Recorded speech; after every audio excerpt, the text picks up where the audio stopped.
Chapter 4, Searching for a New Soul in Harlem. In a 1932 letter to Carl Van Vechten, Nella Larsen described a real-life exploit reminiscent of a scene in a Harlem Renaissance novel. In the company of Grace Nail Johnson, James Weldon Johnson's light-skinned wife, and without her own identifiably black husband, Fisk physicist Elmer Imes, Larsen easily passed as white. You will be amused that I, who have never tried this much discussed passing stunt, have waited until I reached the Deep South to put it over. Grace Johnson and I drove about 50 miles south of here the other day and then walked to the best restaurant in a rather conservative town called Murfreesboro and demanded lunch and got it, plus all the service in the world and an invitation to return. Everybody here seems to think that quite a stunt. The stunt that Nella Larsen and Grace Nail Johnson pulled off in a restaurant outside Murfreesboro was the decision of Irene Redfield, the light-skinned protagonist in Larsen's 1929 novel, Passing, to cool off on the whites-only rooftop restaurant of the Drayton Hotel in Chicago. Irene disdained the practice of passing, but away from her neighborhood in Harlem and unaccompanied by her recognizably black husband and son, she took the elevator up to the hotel's roof, which she described as like being wafted upward on a magic carpet to another world, pleasant, quiet, and strangely remote from the sizzling one that she had left below. Neither Larsen nor Johnson desired to live white but rather decided to pass just long enough to enjoy lunch and good service in an all-white establishment. Perhaps those in the restaurant read Larsen and Johnson as white because of the car they drove, the clothing they wore, and the way they carried themselves. Given the assigned and inflexible roles for blacks and whites in the Jim Crow era, perhaps it was assumed that these two racially ambiguous women must be white simply because no right-minded black person would dare sit down and eat with whites, and certainly not in the best restaurant in town. And, even if someone had looked twice at these two women, it would have been impolite to scrutinize their racial backgrounds. Passing has two sides. The delight of fooling white folks and prevailing over an unjust racial regime was often accompanied by the agony of losing one's sense of self and one's family. At the restaurant in Murfreesboro, Nella Larsen and Grace Nail Johnson did not wrestle with the weighty side of passing. Instead, they reveled in knowing that they had won a small battle against Jim Crow. The two sides of passing collided during the Harlem Renaissance in both the novels and the lives of many of the movement's most acclaimed authors. At the same time, a third side emerged. Similar to the Reconstruction era, the Harlem Renaissance opened up new discussions of racial ambiguity and new possibilities for racial identification. Late 19th century literature often presented racially mixed people as liminal figures who were tormented by the racially degraded black society in which they lived and the white society into which they would never be accepted. These figures, described as tragic mulattoes, had limited options. They could embrace their African American identity and become race leaders, they could pass as white, or they could slump into despair and despondency. The Harlem Renaissance, on the other hand, opened the possibility of an authentic and viable middle ground.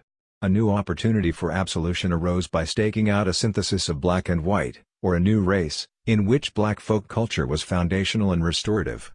Crafting an American version of La Raza Cosmica, 1925, the treatise written by Mexican philosopher José Vasconcelos, some artists hoped that this new race might achieve W.E.B. Du Bois' famous aspiration of merging two warring souls into a better one. The racial politics of the Harlem Renaissance promised to open new avenues to move beyond the double-barreled world of black and white. Passing had been a losing game historically, but it was no longer the only game for those who appeared racially indeterminate.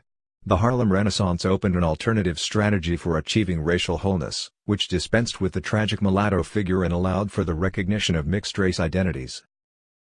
The beginning of the 20th century represented a period of tremendous social and cultural flowering for African Americans, even as the Jim Crow regime tightened in the South.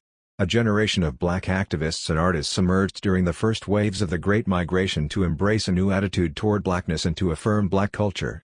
The Harlem Renaissance ushered in transformations in African American life and presented African Americans as they had never been seen before, as artists, as intellectuals, and as fully formed individuals, not grotesque caricatures.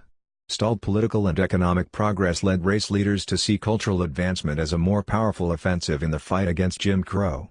Racial pride surged and Harlem became a race capital, a cultural mecca that Southern and Caribbean migrants, socialites and day laborers, drag ball queens and middle-class reformers all called home.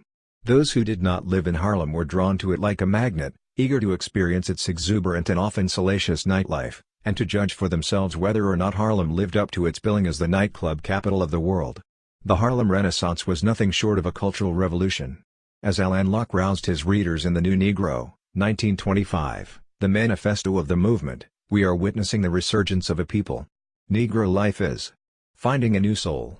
At the same time as Locke voiced these enthusiastic pronouncements and as African American artists and intellectuals became more visible, passing became one of the most marketable and most popular themes in literature.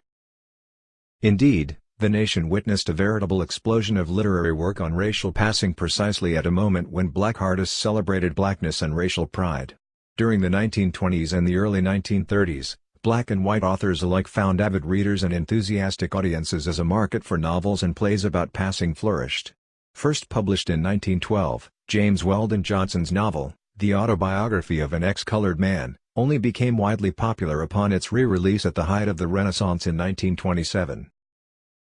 Knopf's announcement that the autobiography is at once an intensely absorbing tale and a document of unusual value, a book that no one interested in the Negro can afford to overlook, struck a chord with readers in 1927 that it had not in 1912 when it had received scant attention. The blonde-haired, blue-eyed Walter White, who had passed as white to investigate lynchings in the South, published Flight in 1926, the story of a light-skinned woman born in New Orleans. Both of Nella Larson's major works, Quicksand, 1928, and Passing, 1929, address the theme of racial ambiguity. Jessie Fauset, one of the midwives of the Renaissance, wrote to Langston Hughes in 1924 to announce that her second book would tackle the topic of passing. She hoped that a strategic title might make the book appealing to black and white readers. As she explained, I am going to call the book Philippa Passes, because that will carry the idea which I want carried to my colored readers and will carry a widely different idea to my white readers. Fauset would rename her book Plum Bun and publish it in 1928. It became a bestseller, receiving glowing reviews in the New Republic and the New York Times, and selling 100,000 copies within the first 90 days of publication. Black authors were not the only ones to capitalize on the popularity of the theme of passing. William Faulkner wrote of Joe Christmas's parchment skin in his 1932 novel, Light in August, and Edna Ferber penned the 1926 novel Show Boat, which was adapted as a musical in 1927. In the musical, leading lady Julie Laverne harbors a dark secret that is nearly revealed when one of the black characters puzzles over how Julie knows the lyrics of a song that only colored folks sing. Literary critics and historians have studied the Harlem Renaissance extensively, resurrecting its lesser-known figures and deliberating on its dazzling personalities, its myriad goals, its vigorous debates, and its enduring legacies. But the Renaissance also reveals an unprecedented historical moment when new conceptions of African American group identities were possible, when, in the aftermath of the Great War, national and ethnic identities were being reimagined. The Renaissance expanded notions of racial identity. Racial indeterminacy and hybridity emerged as new possibilities and alternative responses to passing. White-skinned African Americans could choose not to abandon their blackness but rather to embrace both sides of their putative racial selves. Still, it was an unstable and transitory recourse and one laden with loss. Some writers like Gene Toomer disavowed a singularly black identity. Toomer would eventually abandon his insistence on racial hybridity and adopt a position of racelessness that, ironically, was not altogether different from passing. Unlike his grandfather, P.B.S. Pinchback, who during an earlier but notably different period of racial openness pleaded for a white man's chance, Toomer appealed for an American's chance, emphasizing his multiple racial origins and the subtleties and multivalence of his identity. Meanwhile, other artists, like Nella Larson, struggled to negotiate an identity troubled by the absence of family bonds and by the intersections of race, gender, class, sexuality, and respectability. Langston Hughes used passing as a theme to satirize the illogic of race relations. At the same time, he hoped to connect his atypical upbringing with the experiences of the black masses, the inspiration for much of his work. These authors confronted the problem of racial indeterminacy in their own lives as well as in their fiction. Each experienced loss in grappling with the problem of fashioning an unraced personal identity in a racist society, struggling, as Toomer put it, to name this reality adequately. These authors marked three distinct points on a spectrum. The choices that they made and the lives that they lived all circled around loss. Toomer chose ambiguity and a racially unmarked identity, yet lost the ability to be accepted for who he believed himself to be. Larson emphasized the tragedy of passing and the pain of losing nurturing family connections. Hughes acknowledged the absurdity of racial categories in his writings, but chose to lose his mother and father in order to embrace black people and a black racial identity. Gene Toomer, an American, simply an American. Gene Toomer's racial identity, particularly whether he passed as white, has been the subject of long and lively debates. Some scholars have suggested that Toomer's grandfather, P.B.S. Pinchback, was white and claimed a black identity opportunistically, to take advantage of an auspicious moment for African Americans during Reconstruction. Others have argued that Toomer identified as black, but just long enough to produce his one and only novel, Cain, published in 1923. Toomer made several attempts to make sense of an indeterminate racial identity by speaking plainly: "When I live with the blacks, I'm a Negro. When I live with the whites, I'm white, or, better, a foreigner. I used to puzzle my own brain with the question. But now I'm done with it." Perhaps Toomer was done with it by the 1930s because he spent the better part of his early career groping in vain to find the appropriate language to explain it. Toomer's nearly white skin and dark wavy hair made it difficult for anyone, including African Americans, to pin down his racial identity. In a letter dated April 23, 1923, Claude Barnett, an entrepreneur and founder of the Associated Negro Press, wrote to Toomer, asking him to clarify who and also what he is. Barnett explained that he and some of his friends and colleagues had been debating Toomer's racial identity, and he hoped that Toomer could settle the matter once and for all. According to Barnett, Toomer's literary style and finish led some to believe that Toomer must be white, whereas others, including Barnett himself, felt that only someone who had peeked behind the veil could interpret black life so ably. Toomer responded with a detailed and knotty disquisition on his racial identity. He assured Barnett and his friends that they were not the first to raise questions about his background. Inquiries of like nature had arrived from all around the country, and given that the true and complete answer was one of great complexity, Toomer did not expect it to be understood or accepted until after his death. To grasp Toomer's particular racial composition would require a sophisticated understanding of racial mixture, tradition, culture and environment. Put simply, as the grandson of the black politician P.B.S. Pinchback, Toomer had undeniably peeked behind the veil. By locating himself through his familial relationships, his people, he identified as black. Moreover, he had experienced black folk culture, which had transformed his literary work. Toomer became body and soul Negroid after witnessing the undeniably Negro nature of the old folk songs, syncopated rhythms, the rich sweet taste of dark-skinned life. In response to Barnett, Toomer attempted to explain his hybrid identity, fully aware that it might not make sense to his contemporaries. Toomer had lived on both sides of the color line. He was born into a sumptuous lifestyle in a wealthy white neighborhood and accepted into the white world of Washington as a result of his grandfather's political stature and wide social networks. When his grandfather's debts swelled and the family's fortunes declined, Toomer and his family moved to the 1300 block of U Street, a black neighborhood near Howard University. Toomer attended a black high school, the prestigious Dunbar High School, which served the children of the black elite, and he encountered segregated aspects of the city. Toomer offered a complex statement of his racial identity, one that combined essentialized notions of race, including the inherent gifts that stemmed from the Negro blood in his veins, with more experiential, aesthetic explanations. Toomer's self-discovery was rooted in the black folk culture that he encountered in the backwoods of Georgia during his southern sojourn in the fall of 1921, when he worked as the acting principal of the Sparta Agricultural and Industrial Institute in Hancock County. The spirituals and work songs that he heard had shaken him to his very core, but he folded these cultural forms into his American identity, an identity that he described as stemming from both black and white people. "They were like a part of me," Toomer wrote to describe the songs that he identified with so intensely that he lost his own identity and found himself reborn in the caney and cotton fields, and in the souls of black and white people in the small southern town. In this rural culture of Sparta, Georgia, in the melding of its black and white elements, Toomer experienced a homecoming. He found expression of his own soul, once bifurcated, now made whole. "My seed was planted in myself down there." Toomer sought to fashion the raw materials of black rural life into a usable aesthetic that would renew his writing and infuse it with greater vitality. He viewed black folk life as a wellspring of creativity and artistic innovation. The black peasantry offered simplicity and religiosity, and functioned as an antidote to the corruption and double-dealing that had compromised, if not altogether ruined, American society. He explained to Barnett that there is no reason why his style could not have come from an American with Negro blood in his veins. Here, Toomer begins to sketch what would later become his vision of a new race, an American race, which embraced black folk influences as its most defining and regenerative elements. Perhaps a black aesthetic, anchored in the rural South, could offer therapeutic healing and transform a desiccated America that had reached a cataclysm of its own making in the aftermath of World War I. The carnage and psychic devastation of the Great War coupled with the dizzying pace of technological advances laid bare the need for a self-satisfied and enervated Western world to experiment with new approaches and new ideas. For the first time, black artists performed on a national and international stage, and audiences received their performances enthusiastically as unique cultural contributions with a complex and compelling history all their own. By embracing black folk culture and black folk, artists and writers believed that they had found, as historian James Campbell writes, an evangel, whose message would heal a wounded world. Around the time that Toomer responded to Barnett, he finished writing Cain, a modernist, experimental, and highly acclaimed novel and collection of poems.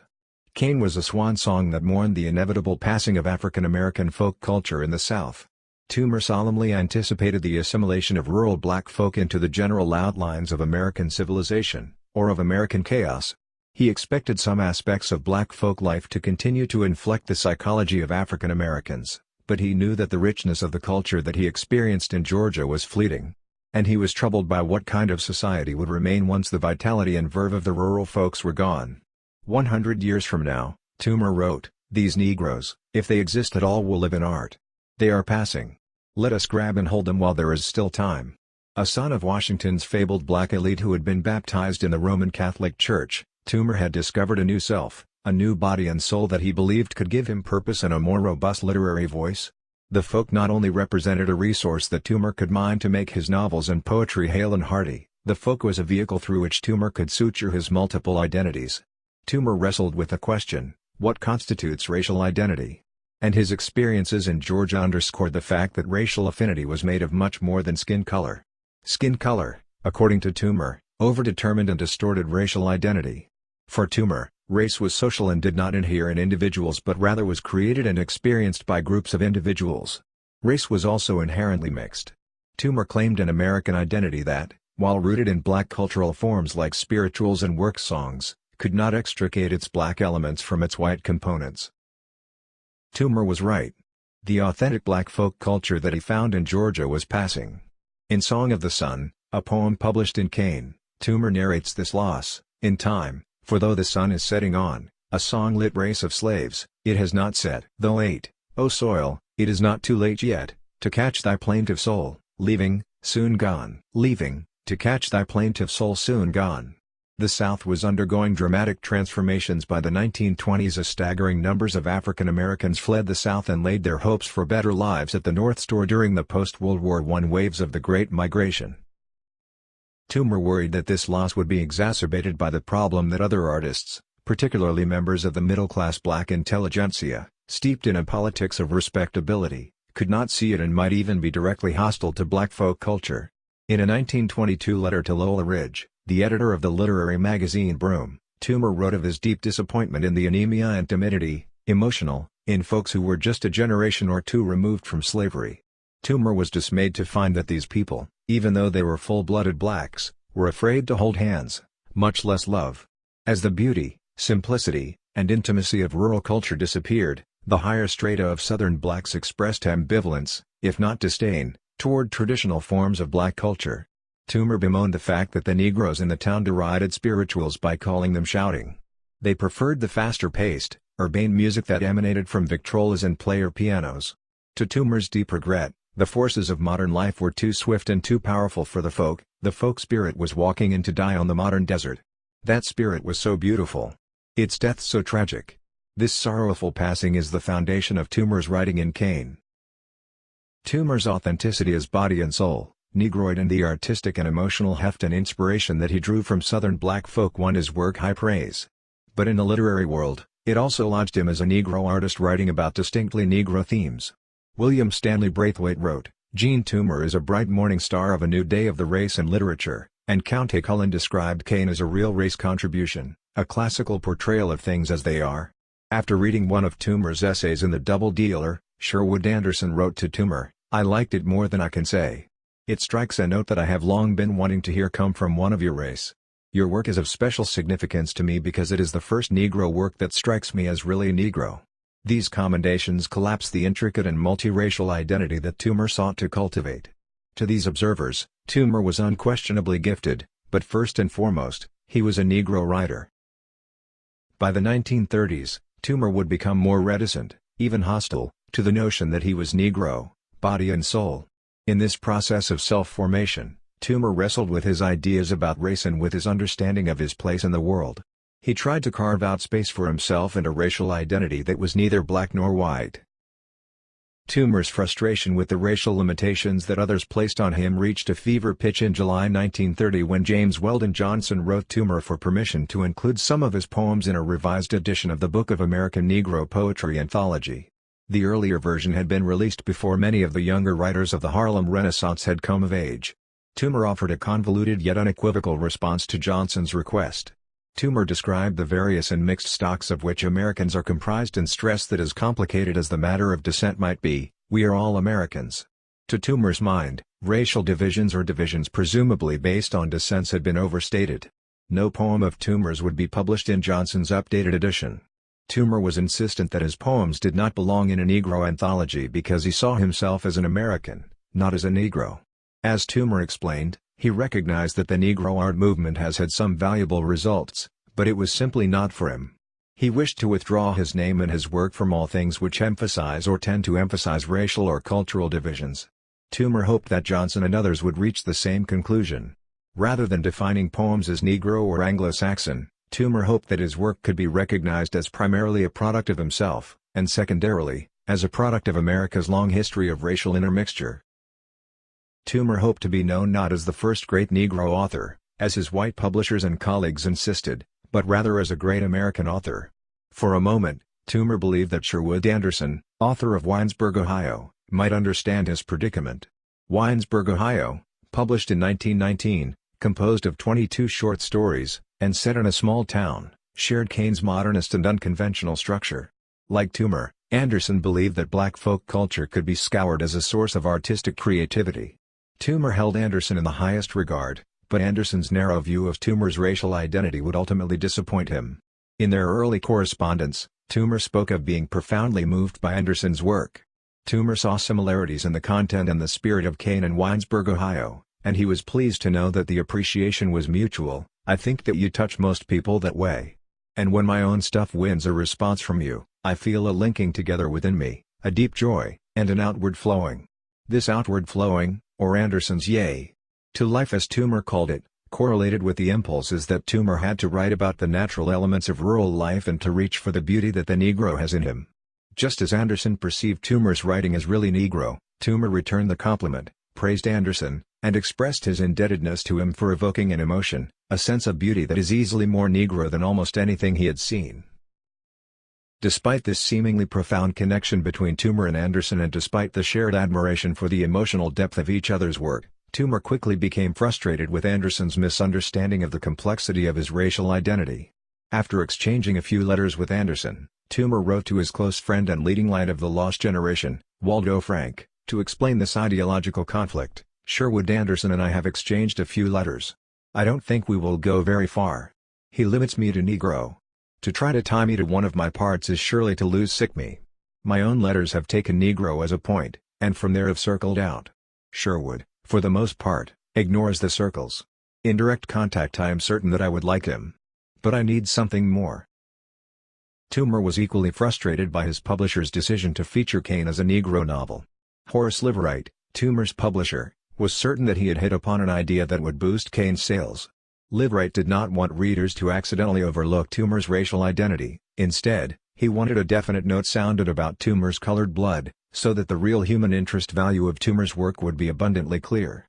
There was certainly no reason to dodge it, Liveright insisted, and instead, he suggested that a pamphlet that spotlighted Toomer's black racial identity be included with the review copies of Kane.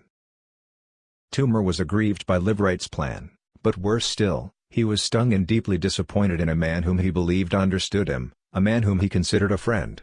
In a sharp-tongued response dated September 23, 1923, Toomer fumed, "My racial composition and my position in the world are realities which I alone may determine. I expect and demand acceptance of myself on their basis. I do not expect to be told what I should consider myself to be." Especially unnerving was Liveright's suggestion that Toomer was dodging the matter. Toomer fired back, "Nor do I expect you as my publisher, and I hope, as my friend, to either directly or indirectly state that this basis contains any element of dodging. In fact, If my relationship with you is to be what I'd like it to be, I must insist that you never use such a word, such a thought, again." Toomer was hopeful that Liveright could market Kane to reach the largest audience possible, and he welcomed his publisher to make use of whatever racial factors he wished in order to secure such a readership. While Toomer gave his consent for Liveright to feature Negro, he made it plain that he should not expect him to do the same. Around the same time as Liveright unveiled his problematic proposal for Kane's publicity campaign, Alain Locke decided to reprint stories from Kane and the New Negro, and Waldo Frank described Toomer as a gifted Negro writer in the preface to a revised edition. For Waldo Frank to pigeonhole Toomer as a gifted Negro writer must have been especially wounding, since Toomer thought of Frank as his surrogate brother. The two had traveled together to Spartanburg, South Carolina, while both worked on novels about black life. Toomer was writing Kane, and Frank was working on Holiday, a protest novel against lynching. Frank's dark complexion and his association with Toomer allowed him to pass as black and to pose as Toomer's blood brother. Toomer had written that no one in this country, which means the world so far as Kane is concerned, but you my brother truly understands what my writing was about. Toomer's inner circle, even his blood brother, failed to understand him. To promote the book as a great Negro novel, written by a great Negro author, was not only to grossly oversimplify and flatten the complexities of a racial identity that Toomer earnestly tried to account for, but also, to Toomer's mind, to exploit the racial content of Kane for crass commercial purposes. Toomer lamented that more fitting language did not exist for him to accurately and articulately express his ideas about his racial identity. Instead, he relied on phrasing about an American identity, explaining, "As for me personally, I see myself as an American, simply an American." Perhaps by describing himself as an American, Toomer believed that his identity would be more comprehensible to others. But Toomer's correspondence with Horace Liveright and Waldo Frank offers a far more revealing expression of the complex nexus that composed his identity. Here and elsewhere, Toomer made a claim for a different kind of identity, one that is racially ambiguous, multivalent, and interlaced. As Toomer explained to Jack McClure, editor of the Double Dealer magazine, he was striving for a spiritual fusion analogous to the fact of racial intermingling. Such an endeavor, claiming to be the product of racial mixture rather than assuming a singularly black identity, had been rough riding. The something more that Toomer needed from Sherwood Anderson did not mean that Toomer endeavored to pass as white. Cautioning that he could easily be loosed if all of his parts were not acknowledged, Toomer made an effort to express a subjectivity that remained vexingly vague, ill-defined, and unrecognizable. Despite the openness and liberality of the racial politics of the Harlem Renaissance, Toomer found that he was constrained by the limits of racial thinking during this period. To disavow a black racial identity did not necessarily mean to pass as white. Toomer's dilemma underscores a core problem of racially indeterminate identities. Not only was the language to express a mixed-race identity non-existent, but a person who claimed a racially indeterminate identity would likely be perceived as false and misguided, or as Liveright would have it, dodging his true identity. Toomer's complex racial identity was just as illegible to fellow artists during the Harlem Renaissance, immersed in a politics of racial either/or and of racial authenticity, as it is to contemporary critics. As Henry Louis Gates has argued, in a curious and perhaps perverse sense, Toomer's was a gesture of racial castration, which, if not silencing his voice literally, then at least transformed his deep black bass into a false soprano. This line of thought, that Toomer was literally silenced after he disclaimed a black identity, seemed especially convincing since Toomer never published another work as celebrated as Kane. Or as James Weldon Johnson explained, he never worked further in the rich vein he had struck. Gates's choice of strong sexual metaphors equated black to masculine and white to feminine and placed Toomer somewhere in the middle, betwixt and between. To be anything other than a deep black bass was to be intrinsically inauthentic. Racial inauthenticity, or racial castration according to Gates, also raised questions about Toomer's manhood. Emasculated as a white, false soprano, Toomer lacked the ardor and virility to produce another work like Kane. And Gates, by reinforcing the binaries that Toomer hoped to deconstruct, left no room for a racialized or gendered position between or beyond a deep black bass and a white, false soprano. Gates was not the only critic to perceive Toomer's racial disidentification, to borrow literary critic Siobhan Somerville's term, as evidence of Toomer's immaturity, egotism, and personal confusion. Many critics have pointed to the content of Kane and have argued that the work was not only a swan song for black folk culture but also a farewell to Toomer's black identity. Kane was a parting gift, Alice Walker wrote, an emotional send-off to the Negro within himself. There is scant evidence to suggest that Toomer occasionally passed as white, however. There were rumors that he passed while a student at the University of Wisconsin. He is listed as white on his marriage license, but this must be considered alongside other errors on the license, including the misspelling of his mother's maiden name. Perhaps Toomer did not want to be recognized as part of his storied family and mumbled his mother's maiden name to the clerk. Perhaps Toomer, already irked by racial categorizations, told the clerk that he was white, recognizing the folly of such classifications. Given that his fiancée Marjorie Latimer was white, Toomer may have thought that it would be easier to be listed as white on the marriage license. There are countless reasons why Toomer might have chosen a white identity at this moment. But since Toomer's father's name, Nathan Toomer, is listed on the marriage license, it is unlikely that Toomer was trying to obscure his racial origins since his father was known as a black man, though he occasionally passed as white. Moreover, a marriage license is a highly mediated record that reveals just as much about the licensing official, a powerful intercessor, as it does about one's self-identity. The clerk may have misread Toomer as white, particularly in the company of a white woman, and listed him as such. Perhaps we should read Henry Louis Gates's recent assertion in the 2011 Norton Critical edition of Kane that Toomer passed as white as a contemporary example of ignoring the circles that Toomer so desperately wanted Sherwood Anderson to see in 1923. Gates's evidence, Toomer's choice to live in Greenwich Village rather than Harlem and his refusal to send poems to James Weldon Johnson for the Book of American Negro Poetry, seems insufficient to prove that Toomer decided to leave behind a black identity. A more careful reading shows Toomer not as confused, racially misidentified, or frustrated with the limits of language, but rather struggling to convey a holistic self-understanding. As he explained to Waldo Frank, "I actually do not see differences of color and contour. I see differences of life and experience, and often enough these lead me to physical coverings. I'm very likely to be satisfied with a character whose body one knows nothing of." To Toomer's mind, race was superficial, simply a physical covering. Life experiences were the foundational and defining factors in one's identity.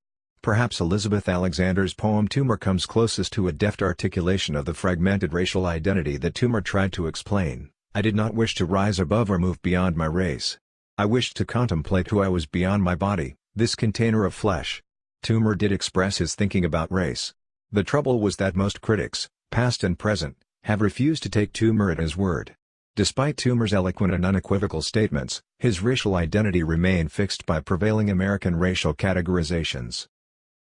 To live a hybrid existence in a racially segregated world was certainly rough riding, as Toomer told Jack McClure in 1922. Toomer suggested this impossibility in a letter to Sherwood Anderson and wrote, "The Negro's curious position in this Western civilization invariably forces him into one or the other of two extremes. Either he denies Negro entirely, as much as he can, and seeks approximation to an Anglo-Saxon, white, ideal, or he overemphasizes what is Negro." Any other formulation was simply impossible. A choice must be made.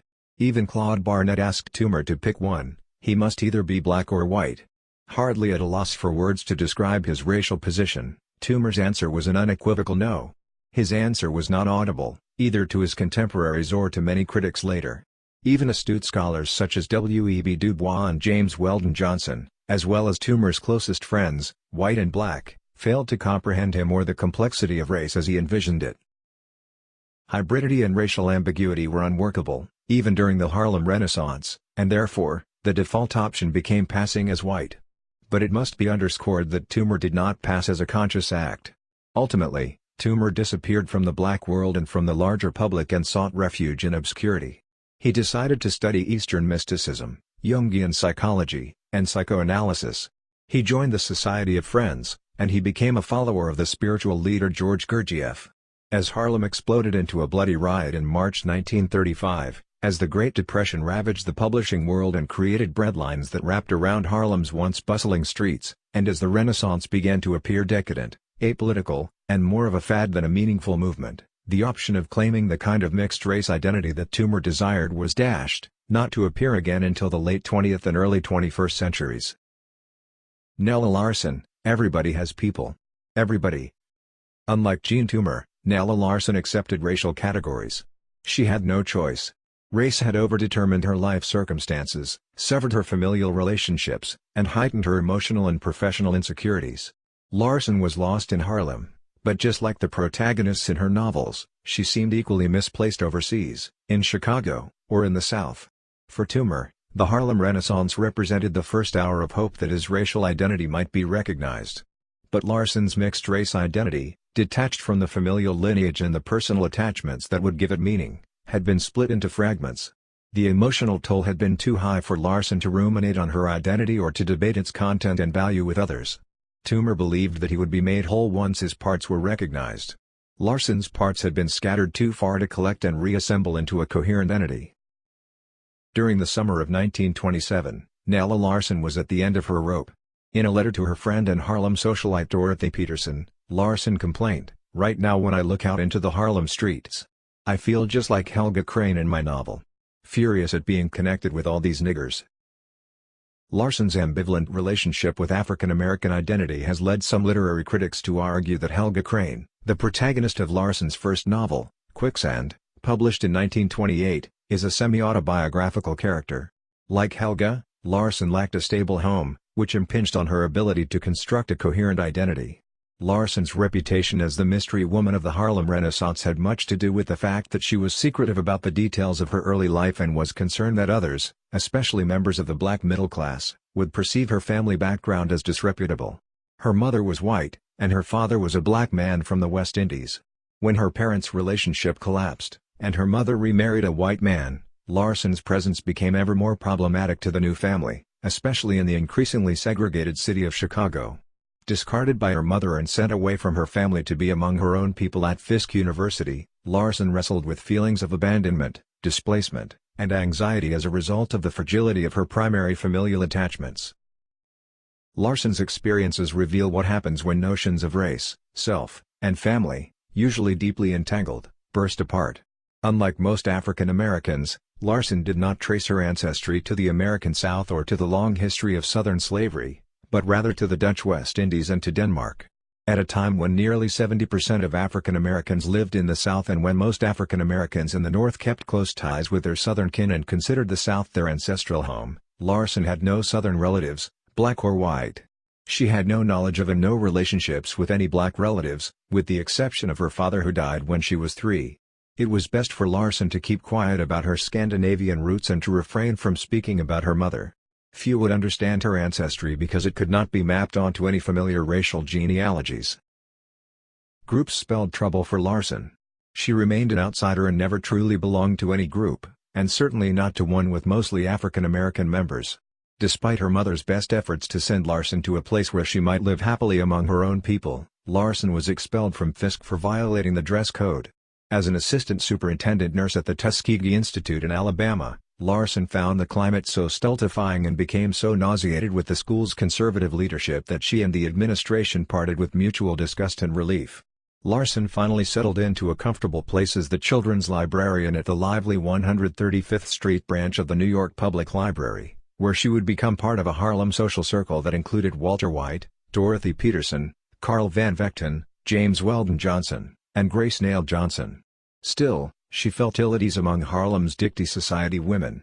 After the publication of Quicksand in 1928, Larson was unprepared for her overnight stardom, and she worried whether she had done the right thing by accepting an offer from the Women's Auxiliary of the NAACP to host a tea in her honor. She implored Van Vechten to come as she would need all of her friends. Larson married the prominent Fisk physicist Elmer Imes in 1919. Their marriage may have given her a temporary respite from the lack of emotional intimacy that she experienced during her childhood. The marriage would not last. Imes had a very public affair with a popular white administrator at Fisk, and a humiliated Larson filed for divorce in 1933. Her hopes that it could be done discreetly in 10 days were thwarted when newspapers such as the Baltimore Afro-American carried headlines which cast blame on Larson in a headline that read, "Fisk professor is divorced by NY novelist. Friends think love cooled while wife wintered in Europe." Years before the demise of her marriage, Larson struggled with deep feelings of professional insecurity as she wrote Quicksand, 1928, and Passing, 1929. In a letter to Carl Van Vechten dated July 1, 1926, she worried that Quicksand was frightfully bad. Too short. Too thin. When she began to write Passing, she lamented, "I am having the most hellish time. I've torn it all up and now face the prospect of starting all over again, if at all." People had always been a problem for Nella Larson in real life and in fiction. Like her characters, Larson bristled against racial stereotypes, especially those held by ostensibly liberal whites. In Quicksand, Helga became an exotic ornament and a peacock for her Danish relatives to put on parade during her visit to Copenhagen. Larson wrote of her own experience charming a group of whites by performing an exaggerated black identity. Larson described the incident to Van Vechten with her characteristic sardonic wit. "I went to lunch the other day with some people that I knew very little, phase. In the course of our talk it developed that they would have been keenly disappointed had they discovered that I was not born in the jungle of the Virgin Isles, so I entertained them with stories of my childhood in the bush, and my reaction to the tom-tom undertones in jazz. It was a swell luncheon." Larson appeared to be most comfortable with Van Vechten, and she also enjoyed a friendship with a nice young man who seems to have no feeling whatever about color. But in the company of these white men, she grew tired of the stares of onlookers. For Larson, racial and gender identities were mutually constitutive, both in her own life and in her novels. Race inflected gender just as much as gender inflected race. Unlike Toomer, Larson also had to address the relationship between racism and sexism and the difficulties that these problems posed in creating a stable sense of self. Like Toomer, Larson confronted the impossibility of self-definition and the difficulty in naming the reality adequately.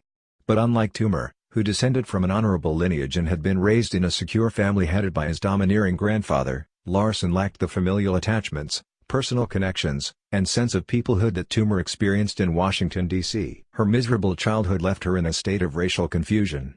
For Larson, early encounters of family trauma hindered the possibility of constructing a complete identity. Similarly, the women in Larson's novels see themselves through a glass darkly. Stifled by middle-class codes of respectability, those who challenge societal restraints do not fare well. Quicksand closes with Helga, once enamored with material things and boasting impeccably fastidious taste in clothes, on her deathbed, the result of giving birth to 4 children. She made the unwise decision to move to a small town in Alabama and marry the grandiloquent Reverend Pleasant Green, a man who consumed his food, even the softest varieties, audibly, whose fingernails were always dirty despite the fact that he never worked with his hands, and who failed to wash his fat body or shift his clothing. Larson's second novel, Passing, also ends in tragedy. The circumstances of Claire Kendry's death are obscured by the limited angle of vision of the narrator. As Larson writes, "One moment Claire had been there, a vital glowing thing, like a flame of red and gold. The next she was gone." Claire openly flouted racial conventions, not only by passing as white but by recklessly returning to Harlem on a wild desire to escape her pale life and to be with her people, a longing that she describes as an ache, a pain that never ceases. Irene Redfield, Claire's black friend in Harlem, pushed her out of an open window a few moments after Claire's white husband discovered that she has been passing and is, in fact, black. It was Claire's faint smile on her full, red lips, and in her shining eyes, and her posture, as composed as if everyone were not staring at her in curiosity and wonder, as if the whole structure of her life were not lying in fragments before her, that unhinged Irene. Claire must remain white if Irene's world is to remain whole. For once Claire became racially untethered, Irene's carefully constructed life and her loveless but strategic marriage would surely hang in the balance. Earlier in the novel, Irene convinced herself that she kept Claire's secret out of loyalty to the race. She was caught between 2 allegiances, different, yet the same. Herself. Her race. Race. The thing that bound and suffocated her. But it is certainly not race that bound and suffocated her. It is her fear of losing that which she prized most, her respectable middle-class life, her manufactured conversations. The soft-running sounds of inconsequential talk, and her fixed place in black society. Security, Irene believed, was the most important and most desired thing in life. And Claire, as Irene knew well, was not safe. Not safe at all.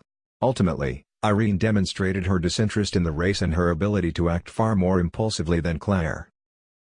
Larson suggests that there are no available avenues for women like Helga Crane, Claire Kendry, or Irene Redfield. Like Toomer, they have the appropriate language to name their reality, nor do they have discerning listeners who will understand the complexities of their raced and gendered positions. They are suffocating, there is no space for self-fashioning, and there is no breathing room for these characters to appeal for a new race. Instead, they are each strangled by an inflexible and unforgiving racialized and gendered regime. The reader can anticipate that their stories will not end happily. In both Quicksand and Passing, characters convey a deep connection to a black racial identity and a yearning for one's people. As Irene implores Claire to be reasonable and stay away from Harlem, Claire explains why she cannot. "You don't know, you can't realize how I want to see Negroes, to be with them again, to talk with them, to hear them laugh. In Quicksand, James Vale explains to Helga that even though he experienced better treatment in France during World War I, he and the other African American soldiers were anxious to return to the United States. He shook his head solemnly. "I don't think anything, money or lack of money, keeps us here. If it was only that, if we really wanted to leave, we'd go all right. No, it's something else, something deeper than that. I'm afraid it's hard to explain, but I suppose it's just that we like to be together. I simply can't imagine living forever away from colored people." When Helga reminds Vale that she is a Negro too, he explains, "Well, Helga, you were always a little different, a little dissatisfied, though I don't pretend to understand you at all. I never did." Larson was similarly a little different, a little dissatisfied and difficult for others to understand. It is likely that Larson would neither have sympathized with Claire Kendry's longing for black people, nor understood James Vale's connection to the United States. Missing the elements in her own experience that Vale poignantly described, Larson likely would have looked at Vale quizzically, and finding that the conversation had taken an impersonal and disappointing turn, she would have quickly but politely changed the subject. By the late 1930s, Larson's friends had lost touch with her. The decade started off auspiciously. Larson became the first black woman to win a prestigious Guggenheim Fellowship, but in the same year, she was accused of plagiarizing a short story titled Sanctuary, which had been published in the Forum in January. Larson had always been introverted and insecure. A charge of plagiarism, which impugned her ethics and principles as a writer, was simply too much to bear. The editors ruled in Larson's favor, deciding that the similarities between Larson's work and a 1922 short story by Sheila K. Smith, Mrs. Otis, had been a remarkable coincidence. But Larson never recovered. Sidney Peterson noticed that her name was no longer on her apartment door. She did not attend her ex-husband's funeral in 1941, and she did not call anyone to inquire about his death. Around this time, her friends began to realize just how little they knew about her. Dorothy Peterson remarked that a letter that Larson wrote to Van Vechten is very interesting because it indicates a more intimate knowledge of her and her past than I ever had, and I think that I was probably as close to her as anyone could be. Peterson knew that Larson's father was from the West Indies, at least she told her so, but she did not know that Larson attended the University of Copenhagen, and she struggled to provide biographical data because she had very little information. Because there is so little about her that I am sure of. Larson would spend the remainder of her life working in obscurity as a nurse in New York. No obituary was published to memorialize her death in 1964. The life and work of Nella Larson offer a different lens on the lived experience of racial ambiguity. Race may have seemed just as illogical and arbitrary to Larson as it did to Toomer, but it was too defining a factor for Larson to dismiss it as simply a physical covering. Larson was well aware of the significance of race and the trauma that racial identities could cause. Her skin color required a painful separation from her family, one that troubled all of her subsequent attempts to fashion a sense of self. Race had torn Larson from her family and set her on a path to be with people whom she did not recognize as her own. Soon after Quicksand was published, a reviewer surmised, but always it is there, a wistful note of longing, of anxiety, of futile searching, of an unconscious desire to balance black and white blood into something that is more tangible. Of a nervous fretful search for that will-o-wisp called happiness. For Larson, attaining happiness was contingent primarily upon confronting the difficulties of living a life in the absence of reliable family ties rather than balancing black and white blood. In Larson's world, black and white blood could not be balanced, making happiness elusive. Larson's life emblematizes the disconnections, anxieties, and tensions that arise when one is hollowed out, without roots, without an anchor. Larson reveals what is left of a racial identity when race is emptied out as a category of experience, when one has no people. Langston Hughes, a typical Negro boy. "You, white man. You, white man." This was hardly the greeting that Langston Hughes anticipated upon arriving on the west coast of Africa in 1923. Hughes had set sail for, as he described it, "my Africa, motherland of the Negro peoples. And me a Negro. Africa. The real thing, to be touched and seen, not merely read out in a book." And, yet, as he explained, "it was the only place in the world where I've ever been called a white man. They looked at my copper-brown skin and straight black hair, like my grandmother's Indian hair, except a little curly, and they said, 'You, white man.'" Hughes tried to explain the similarities in the oppressive conditions faced by Africans and African Americans, especially in the South. "I am a Negro, too," Hughes insisted. But his pleas for racial recognition did little to convince the crewmen whom Hughes worked alongside as a messboy aboard the merchant ship the SS Malone. The crewmen laughed, shook their heads, and explained that the few colored people on the west coast of Africa tended to be missionaries who came to teach us something, since they think that we know nothing, or colonial administrators who came to help carry out the white man's laws. For these reasons, the Africans called them all white men. The label white man had little to do with skin color but instead described behavior and power relationships.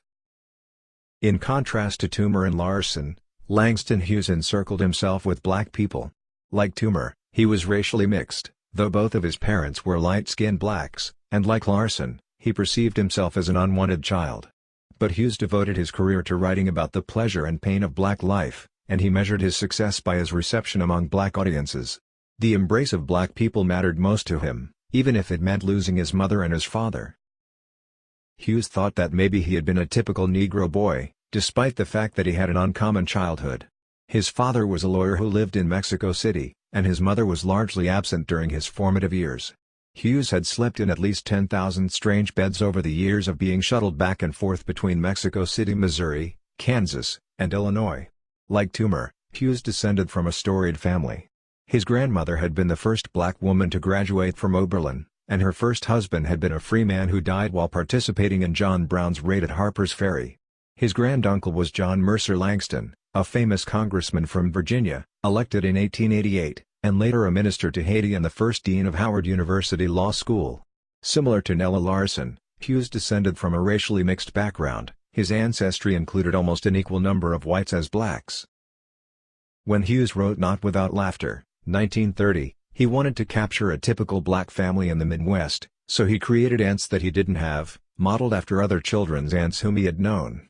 His grandmother would not allow Hughes to play with black children. She strictly forbade the singing of spirituals, and when she was rejected by the local white Presbyterian church, she chose to stay home on Sunday mornings. One of his favorite jobs had been working behind the soda fountain at a cafeteria in a black neighborhood, a popular meeting place for newcomers from the South. He wrote, "And I never tired of hearing them talk, listening to the thunderclaps of their laughter, to their troubles." Hughes heard bits of the blues while in Kansas City, and he heard shouts from a black minister's sermon when his grandmother died.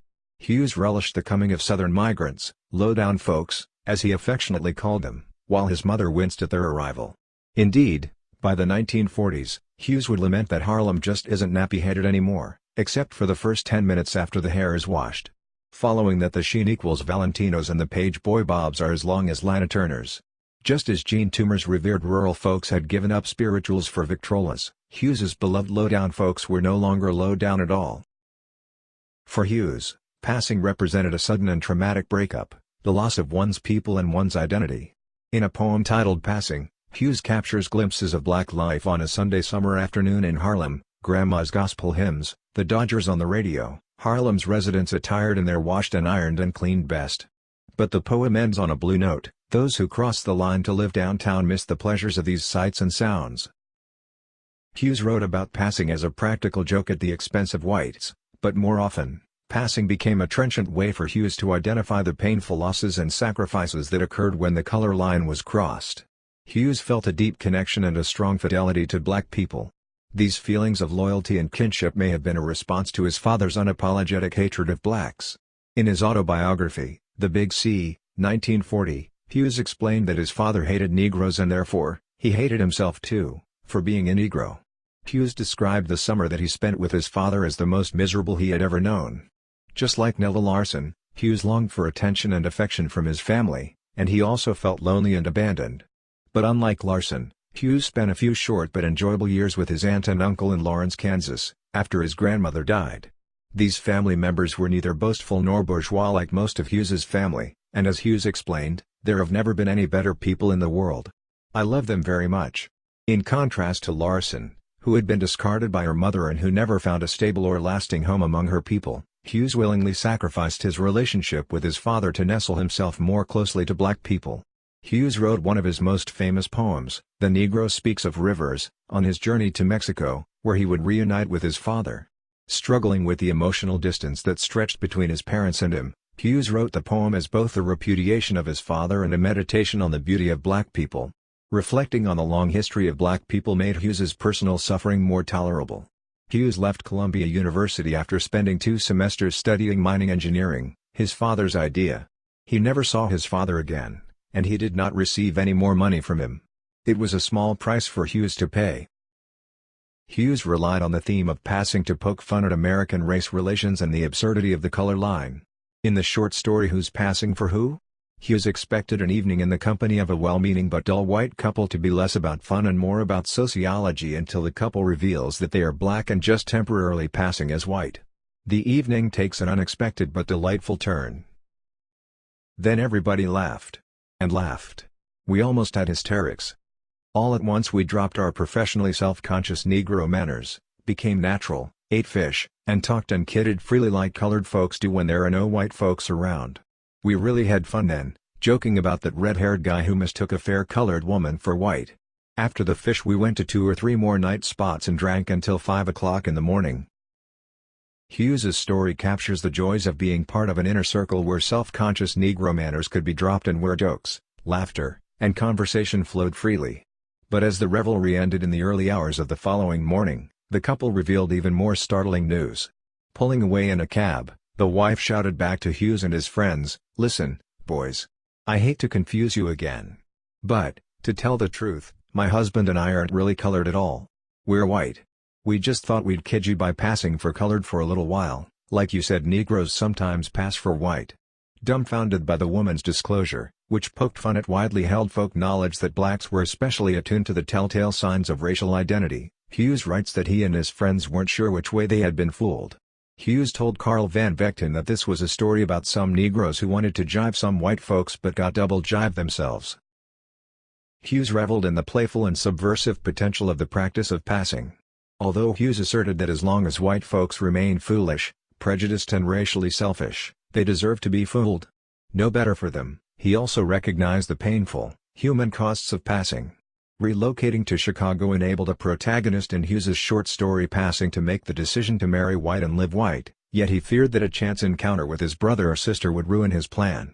He wished that his siblings had stayed in their hometown of Cincinnati, and he worried that they might not be as tactful as his mother was when he passed her on the street without speaking while escorting his white girlfriend. Hughes had tremendous affinity for African Americans, especially Southern migrants, whom he regarded as the gayest and the bravest people possible. His father hated blacks, believing that they were aimless and pitiable, so Hughes loved them unconditionally.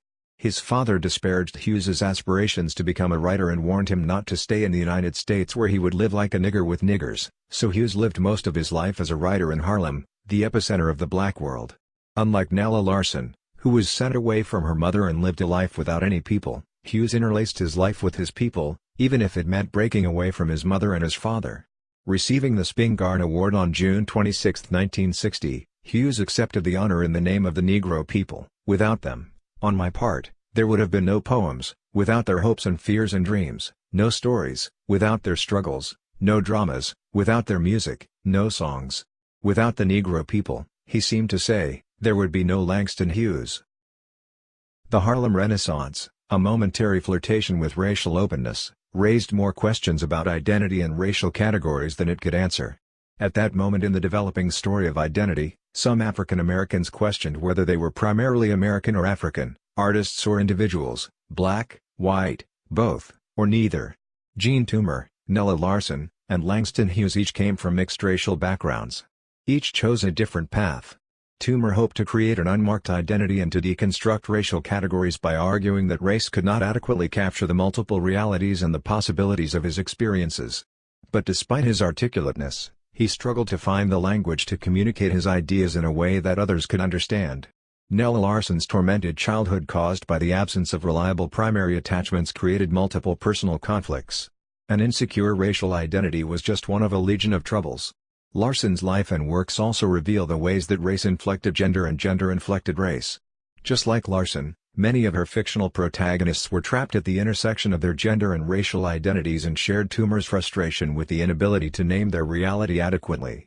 Langston Hughes was the most successful in presenting racial identity in a conventional way that was recognizable and understandable to his readers and that was consistent with societal notions of race. He simultaneously ridiculed racial categories and wholeheartedly embraced them. Where Toomer lacked the language, Hughes lacked the inclination. Working at the opposite end of the spectrum from Toomer, Hughes wished to be enveloped in blackness. Reminiscent of the Reconstruction era in some ways, the Harlem Renaissance was a propitious moment. But ultimately, the possibility of reimagining race was thwarted by the prevailing ideas and attitudes of American society and the deep imprint racial thinking had made in the national consciousness. Despite the bright promises of the 20s, the racial order of the Jim Crow era was too sturdy, even the most eloquent artists could not break through. Conversations about the possibilities of mixed-race identities would fall on deaf ears until the beginning of the next century when new racial dynamics materialized.